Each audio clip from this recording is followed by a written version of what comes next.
Meus irmãos, nós sabemos que o culto caminha para um momento clímax, desde o ato que inicia, que é o momento em que nós iremos ouvir mais intensamente a voz de Deus pela pregação da palavra dele. E nessa noite aprova o Senhor Deus trazer no nosso meio o querido reverendo Sérgio. Reverendo Sérgio é um grande amigo nosso, parceiro aí de presbitério. Lembro que quando eu cheguei no presbitério eu aprendi muito com as orientações do reverendo Sérgio. Se eu não me engano, foi o senhor que examinou a minha monografia ou a exegese, alguma coisa assim. Pois é. E o reverendo Sérgio já estava escalado para vir nessa igreja há muito tempo. E eu lembro que nós escalamos para vir na semana em que houve o primeiro decreto por causa da pandemia. E ele ainda mandou uma mensagem para mim dizendo: reverendo, e aí, vai ter culto lá ou não vai? Eu falei: sim, reverendo, infelizmente o decreto nos impossibilita. E ele me relatou, depois ele pode confirmar isso, que ele foi pregar numa igreja em que o decreto estava sendo sancionado. Você já estava em vigor? Já estava, né? E estava lá pregando, de repente a polícia chegou para parar o culto. Ainda bem que ele já estava na metade do sermão para o final, se não me engano. Mas louvamos a Deus porque tudo há um tempo determinado debaixo do sol. Aprove nesta noite o Senhor Deus trazer o nosso querido irmão para pregar a santa palavra do Senhor aos nossos corações aqui neste local. Então, nesse momento, deixa eu ligar aqui o microfone.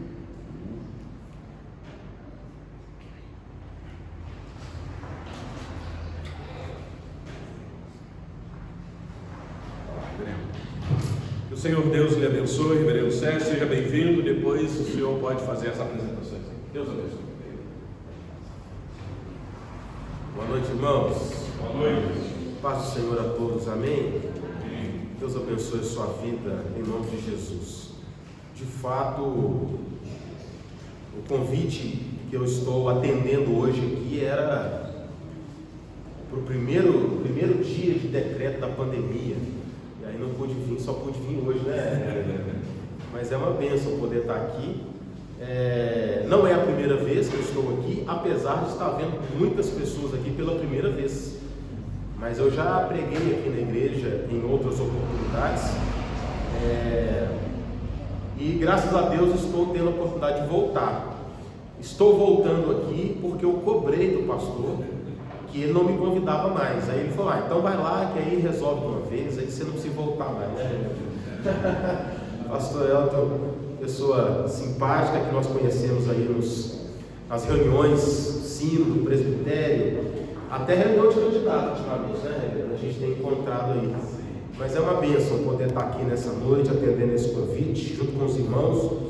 E foi uma bênção, viu, irmãos? O louvor, os cânticos escolhidos, a ministração. A igreja aqui canta muito bem, os irmãos tocam muito bem. Que Deus abençoe esta igreja, em nome de Jesus. Como o pastor já falou, meu nome é Sérgio, mas todo mundo me chama de Serginho. Não tem problema. Eu fui pastor aqui no Guanabara, aqui no nosso presbitério, aqui no Guanabara, durante muitos anos. Depois mudei para a igreja do bairro Amazonas, lá em Contagem, e hoje sou secretário executivo lá do presbitério. E estou aqui nessa noite, debaixo da graça de Deus, para poder compartilhar da palavra de Deus. Dá para desligar só esse ar-condicionado aqui? Aí eu vou aproveitar duas vezes. Primeiro, que ele não está deixando a Bíblia quieta, e depois que eu estou numa gripe, irmãos. Eu peguei uma gripe que já tem uma semana. Graças a Deus eu consegui levantar hoje para estar aqui. A gripe está passando já. Eu quero convidar você para abrir a sua Bíblia no livro de Gênesis, no capítulo 35. Nós vamos ler a palavra de Deus para a nossa meditação nessa noite. Gênesis, no capítulo 35. Já está ali apontado. Eu vou ler apenas o primeiro versículo. Vou ler só o versículo e os irmãos acompanhem a leitura do texto. Gênesis 35, 1.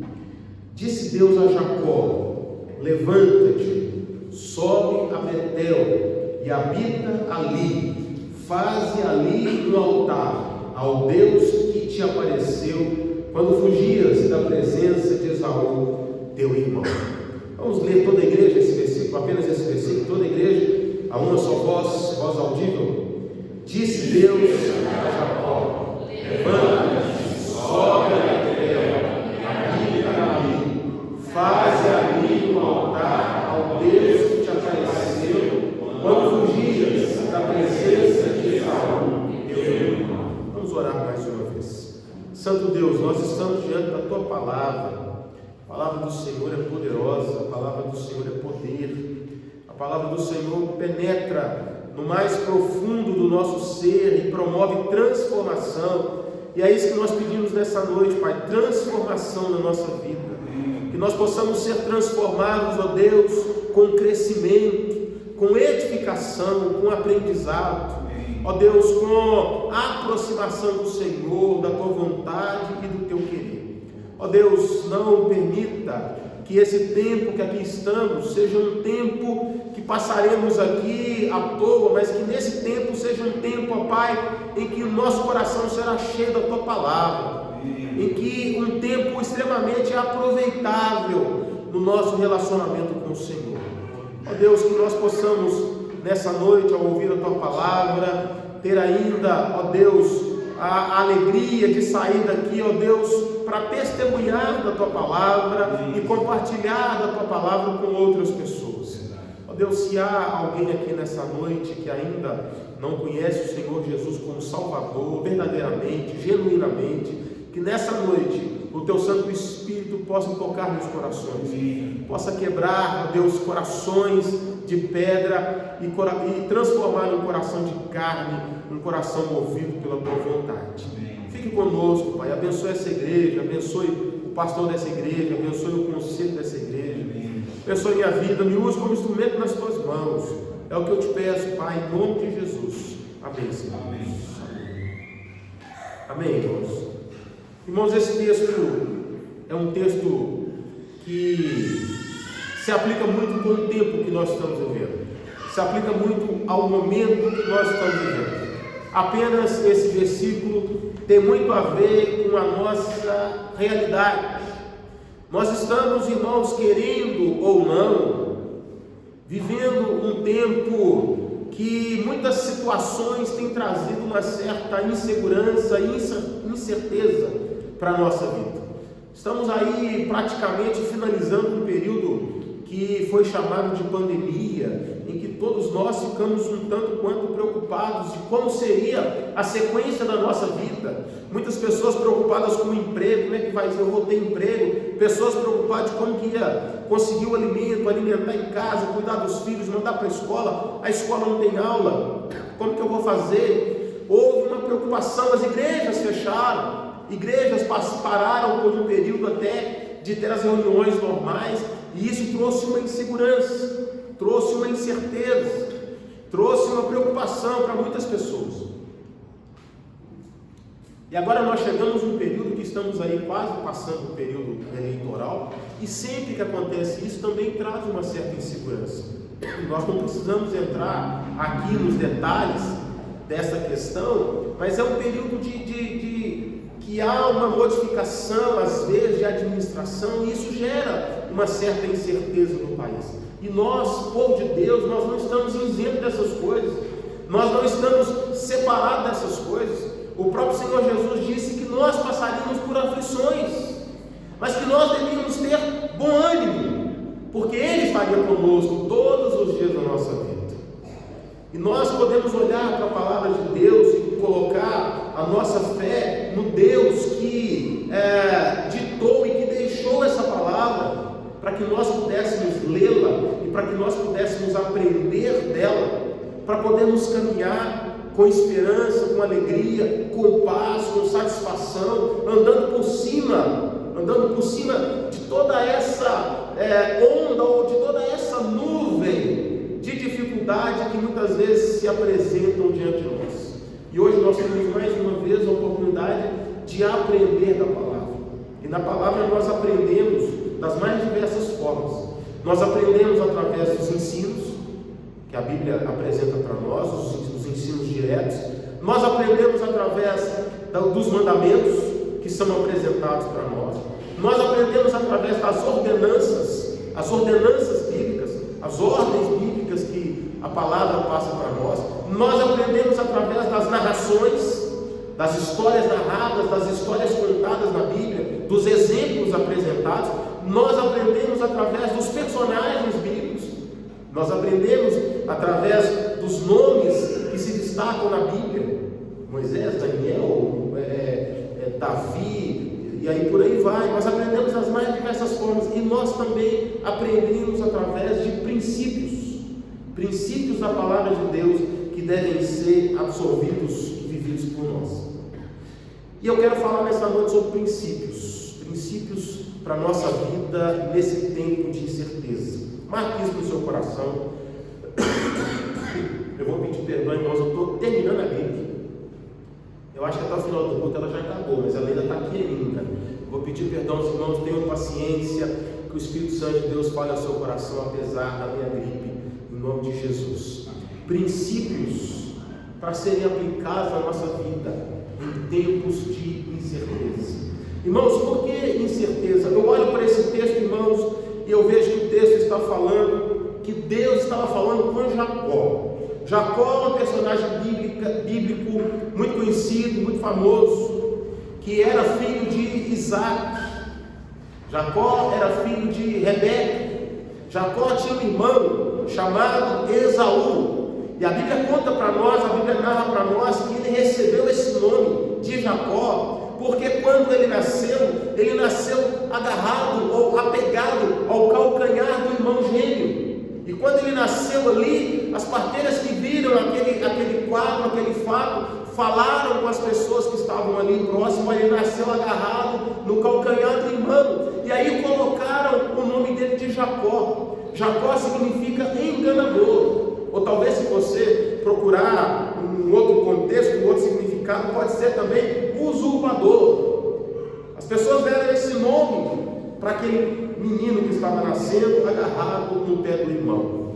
E ele se aproveitou e se apropriou muito bem desse nome, porque no decorrer da sua vida, ele realizou alguns atos e alguns procedimentos que eram próprios de pessoas que enganam outras pessoas. E a Bíblia vai nos contar isso, nos narrar isso. Eu não vou contar toda a história, vou fazer só um resumo e incentivo você a ler na sua casa depois a história de Jacó. A Bíblia diz que Jacó enganou o pai para poder receber uma bênção que era do irmão. Jacó enrolou uma pele de animal no braço, porque o irmão era peludo e o pai ia pegar no braço e ele sabia disso. Jacó levou um prato preparado pela mãe, que sabia que o pai gostava de comer e que era o irmão que fazia, e Jacó leva esse prato e ali ele oferece o pai pega nele e sente aquele pelo e acha que está falando com o irmão, mas está falando com o outro, e abençoa Jacó quando queria estar abençoando Esaú, e isso provoca uma ira muito grande no irmão. Quando Esaú fica sabendo que o pai foi enganado por Jacó, e ele chegou lá, e você pode conferir isso na sua Bíblia, ele chegou lá e falou: pai, me dá a minha bênção. O pai falou: mas já dei, velho. Falou: mas já deu, agora que eu estou vindo. Falou: mas então foi seu irmão que veio aqui e levou a bênção que era sua. Jacó tem que fugir dali daquele lugar, porque Esaú ficou muito indignado, ficou bravo, e isso era uma coisa muito séria naquela época, irmãos. Talvez no nosso contexto hoje aqui, né, Brasil 2022, talvez a gente não dê muito valor para essas coisas, mas naquela época era algo muito sério. Recebeu a bênção do pai, o primogênito ali, e não, foi o outro que levou, e aquilo ali gerou um conflito, e Jacó teve de fugir. Jacó fugiu para uma terra distante, e ele chegou a um determinado lugar, e ele chegou numa terra, e ele conheceu um homem chamado Labão. Aliás, pastor, dizem que ele ficou naquele lugar porque ele achou Labão, né? E ele ficou ali e começou a trabalhar para Labão e a cuidar ali dos animais de Labão. E naquele interregno de tempo, ele então conheceu a Raquel. E ele se enamorou de Raquel, ficou apaixonado por Raquel. Quero casar com a sua filha. Falou com Labão: eu quero casar com a sua filha. Imagina, falando com o patrão, né? Eu quero casar com a sua filha. E Labão então arquiteta um plano, porque tinha uma moça lá chamada Lia, que não casava com ninguém. E Labão então arquiteta um plano e faz com que no dia do casamento, e coisas do costume lá da época, né? No dia do casamento a noiva chega lá, e quando Jacó vai olhar quem é Lia. Ele falou: não é essa que eu quero a Raquel. E o pai e o Labão falou assim: então você vai ter que trabalhar mais 7 anos. Eu estou resumindo a história, tá, irmãos?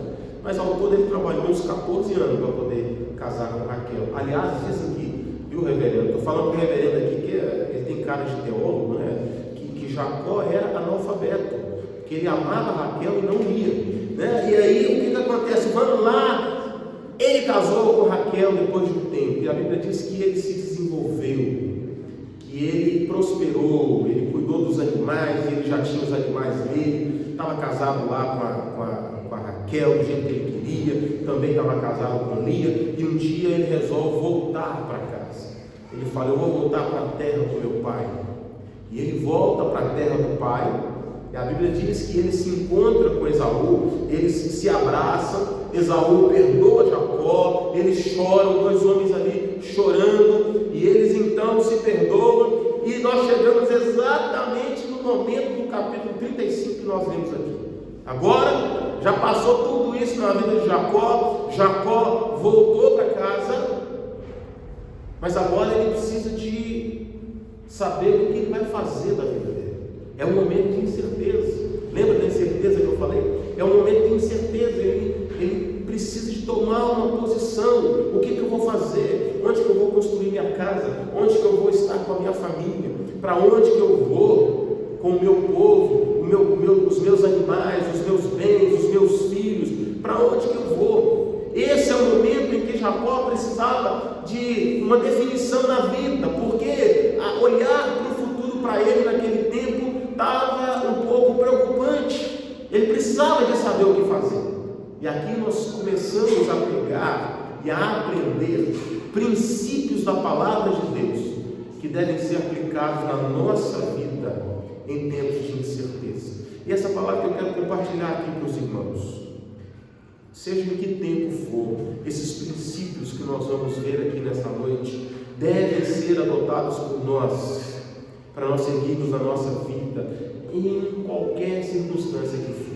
O primeiro princípio, irmãos, quando eu leio aqui o texto, Deus fala assim com Jacó, e presta atenção que é o próprio Deus falando. Não é qualquer um, não é homem, não é mulher, não é um rei, não é um professor, uma professora, não é um político, um médico, não é Deus que está falando com Jacó. E a palavra de Deus, ela chega até o nosso tempo com o mesmo poder, com a mesma autoridade, para ensinar para nós e pensarmos nesses princípios que a palavra de Deus nos ensina nessa noite. Deus fala assim com Jacó: sobe a Betel. O primeiro princípio, irmãos, o primeiro princípio que eu aprendo aqui nesse texto é o princípio da direção de Deus para a nossa vida. Preste atenção nisso. O princípio da direção de Deus para a nossa vida. É Deus que está falando com Jacó: vá para Betel. Betel era o nome de uma cidade que ficava ali naquela região, e Deus estava falando com Jacó: vá para Betel. É Deus que estava dando direção para Jacó. É Deus que estava apontando o caminho para Jacó. É Deus que estava direcionando a vida de Jacó naquele momento. E Jacó, irmãos, cometeria um grande erro se Deus falasse com ele: vá para Jacó, e ele fosse para uma outra direção, porque o próprio Deus estava falando.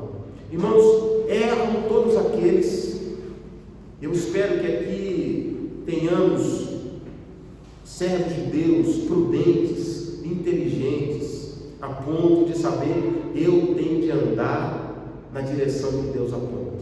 Porque erram todos aqueles que andam numa direção contrária à direção que Deus aponta para a nossa vida.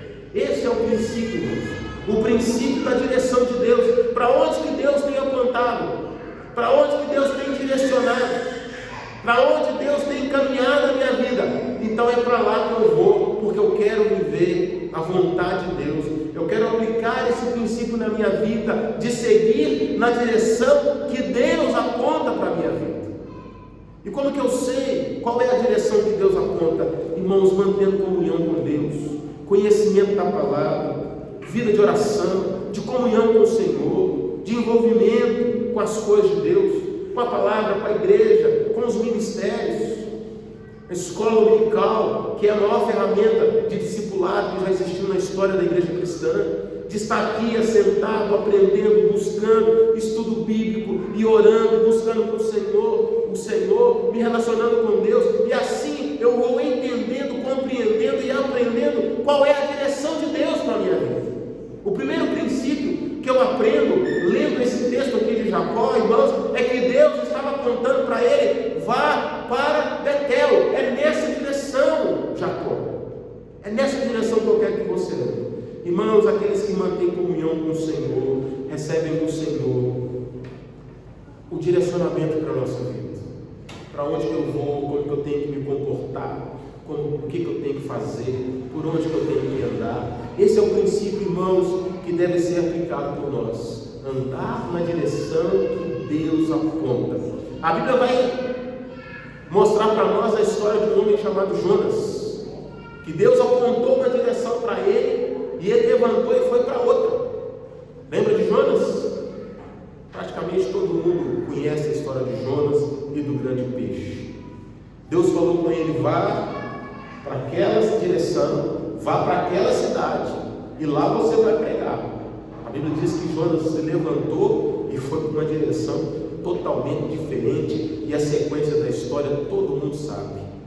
Foi parar no meio de uma tempestade, foi jogado no mar, foi parar no ventre de um grande peixe. Irmãos, em que situação desesperadora deve ser você ali no ventre de um grande peixe, e o peixe julgando aquele líquido que corrói o alimento na sua cabeça, e você ali sofrendo sem saber o que vai acontecer comigo, até que o peixe o joga para fora na praia. E ele passou um momento terrível na vida, passou um momento de desespero na vida. Sabe por quê? Porque ele não andou na direção que Deus apontou para ele. Irmãos, esse princípio se aplica até o nosso tempo. Ai do homem que não anda na direção, do homem que eu falo, ser humano, tá, irmãos? Eu não sou aqui exclusivista nem machista, não, do ser humano, mulher também. Ai do ser humano que não abre o seu ouvido para andar na direção que Deus aponta, que não anda no caminho que Deus aponta. E lá no Novo Testamento nós vamos chegar até Jesus Cristo. Jesus Cristo falando assim: eu sou o caminho. É por aqui que nós devemos andar.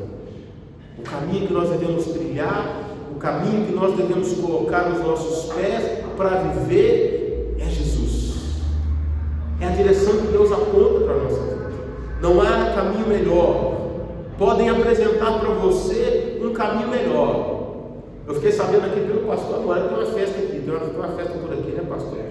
Pessoas poderiam nessa noite ter te convidado, falar: vamos lá para a praça. Lá é melhor. Para que você vai para a igreja? Para que você vai carregar a Bíblia, ficar cantando? Você vai todo domingo. Para quê? Vamos para lá. Pessoas podem às vezes te apresentar um caminho que parece que é melhor, um caminho que é mais largo, não é tão estreito, um caminho que parece que é mais agradável, nós vamos pulando e dançando, mas que ao final são caminhos de morte. Irmãos, o melhor para a nossa vida é nós andarmos na direção que Deus aponta para a nossa vida. Deus estava fazendo isso com Jacó. Jacó, vá para Betel. Jacó cometeria um erro muito grande se ele fosse para outra cidade, se ele fosse para Damasco, se ele fosse até para Jerusalém. Não, Deus estava apontando para ele que ele fosse para Betel. Irmãos, a direção de Deus para a sua vida é que vai fazer diferença na sua vida, na sua história, na sua caminhada, no final da sua jornada. É o fato de você ter andado na direção que Deus apontou para você. Por mais que as pessoas apresentem outros caminhos, ande no caminho que Deus aponta. E Jesus diz: eu sou o caminho, a verdade e a vida. E ninguém vem ao Pai senão por mim. Ande no caminho que Deus aponta. O segundo princípio, irmãos, que eu vejo aqui nesse texto, o texto diz assim: sobe a Betel e habita ali. Presta atenção nessa passagem: habita ali. Deus queria que Jacó fosse para Betel e que ali ele fixasse, que ali ele habitasse, que ali ele morasse, que ali ele vivesse. Deus está falando com Jacó: habita ali, ali que eu quero que você coloque a sua casa, os seus bens, os seus filhos. É ali que você vai desenvolver os seus projetos, os seus planos, os seus sonhos. É ali que você vai vencer, vai crescer. É ali que você vai perseverar, naquele lugar. Eu consigo, irmãos, perceber aqui o princípio da perseverança em Deus. Em primeiro lugar, o princípio da direção de Deus. Em segundo lugar, o princípio da perseverança em Deus. Habita ali. Jacó não era só para ir a Betel. Deus está mandando eu ir até Betel, eu vou até Betel. Chegou lá em Betel, olhou e falou: legal, cidade boazinha, bonitinha, mas aqui, estou indo embora. Não. O que Deus falou com ele: você vai para Betel e você vai habitar ali. Você vai andar nessa direção e você vai perseverar ali. Irmão, o segundo princípio que eu aprendo aqui nesse texto é o princípio da perseverança em Deus. É ali que Deus quer. Era ali que Deus queria Jacó. Nós precisamos, irmãos, aprender com esse princípio da perseverança, que aqui no caso está ligado com o princípio da obediência, de atender aquilo que Deus quer para a nossa vida e permanecer nisso, e perseverar nisso. Pensa nisso. Nós temos encontrado com vários pastores por aí, e muitos pastores têm reclamado que depois da pandemia muita gente não voltou para a igreja. Não é, pastor? Tem muita gente falando isso. Eu não sei se isso acontece aqui, eu espero que não, mas pessoas que aproveitaram o movimento aí da pandemia, que o culto estava sendo transmitido, e as pessoas não voltaram para a igreja. Até hoje não voltaram para a igreja. As igrejas estão abertas. Pessoas que ficaram em casa, pessoas que durante um tempo estavam seguindo a igreja, estavam acompanhando, participando, e que agora não estão mais. Pessoas que deixaram de perseverar na comunhão, deixaram de perseverar no relacionamento com Deus, pessoas que deixaram de perseverar na leitura da palavra de Deus, pessoas que deixaram de perseverar no compromisso com a obra, com a igreja do Senhor. Porque eu quero crer que todo mundo aqui nessa igreja sabe que ninguém foi chamado por Deus para assistir o que acontece na igreja, mas todo mundo foi chamado para participar da igreja, foi chamado para se envolver. Eis-me aqui, Senhor, envia-me a mim. O que o Senhor quer que eu faça? Qual é o meu papel? Qual é a minha parte? Qual é o meu ministério? Mas muitas pessoas estão deixando de perseverar nesse propósito. Jacó, é ali que eu quero que você esteja, ativo, trabalhando, vivo, habita naquele lugar. Não era só para Jacó chegar ali, olhar e ir embora, não. Era ali que ele deveria perseverar, passar os dias. Nós não sabemos como era a cidade naquela época. Se era uma cidade boa para se morar, se precisava desenvolver, se tinha que asfaltar lá, abrir rua, não sei. Mas Deus está falando com Jacó, habita ali, é ali que eu quero você. Irmãos, Deus nos quer no centro da vontade dele, mas tem muitas pessoas que não perseveram em viver a vontade do Senhor. O princípio da perseverança, irmãos, se você um dia na sua casa resolver fazer um estudo na Bíblia sobre perseverança, você pode ficar assustado do tanto que a Bíblia fala sobre perseverança, de perseverar, de insistir, de permanecer.